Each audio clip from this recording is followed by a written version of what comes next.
Ready প্লটে যাদের আসক্তি আছে, যারা রেডি প্লট কিনতে চান এবং রেডি প্লট অনেক কারণে কিনে, সেটা হচ্ছে আপনি কেউ বাড়ি করতে চায়, কেউ ইনভেস্টমেন্ট করতে চায়, যে কোনো কারণেই কিনতে চায়, তো তাদের জন্য বলবো এই জায়গাটা খুব উপযোগী। আমি একটু জায়গাটার লোকেশন বলি। এটা হচ্ছে সাধুপুর বনগাই ইউনিয়ন, সাধুপুর কাজীপাড়াও নামে আপনি সার্চ দিলে পেয়ে যাবেন, অথবা বনগাই ইউনিয়ন নামেও সার্চ দিলে এই জায়গাটা পেয়ে যাবেন।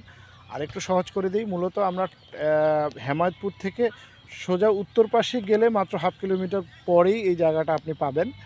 এছাড়াও আপনি কৃষিবিদের প্রজেক্ট কিংবা এদিকে সাভার লেক আইল্যান্ড যে প্রজেক্টগুলো, রানারের প্রজেক্ট যে পাশাপাশি, তারই কাছে এই প্রজেক্টগুলো। তো এছাড়াও আপনি এই জায়গাটা আরেকটা বলবেন, আশেপাশে কিন্তু মিনিমাম ঢাকা শহরের 20টি প্রাইভেট ইউনিভার্সিটির মেইন ক্যাম্পাস হচ্ছে এই জায়গাটাই। এছাড়া আরেকটা জিনিস বলি, আপনারা এই যে মেট্রো রেল, আমি একটু দেখানোর চেষ্টা করি। এই যে এইদিকে কনস্ট্রাকশন চলতেছে, এই কনস্ট্রাকশনটা মূলত মেট্রো রেল, যেটা পাতাল ট্রেন বলছি, পাতাল ট্রেনে কিন্তু মেইন ডিপো কিন্তু এখান থেকে মাত্র 1/2 কিলোমিটার দূরে। তো এরকম একটা জায়গায় যারা একদম কর্নার প্লট কিনতে চান, সঙ্গে সঙ্গে রেডি করে জায়গাটা বুঝে নিতে চান, এই জায়গাটায় আসলে ভাই আপনার প্রাণটা ভরে যাবে। যারা অন্তত প্লট কিনা নিয়ে চিন্তা করছেন, আসলেই আপনার 100% আপনার পছন্দ হবে। তো এরকম একটা জায়গায়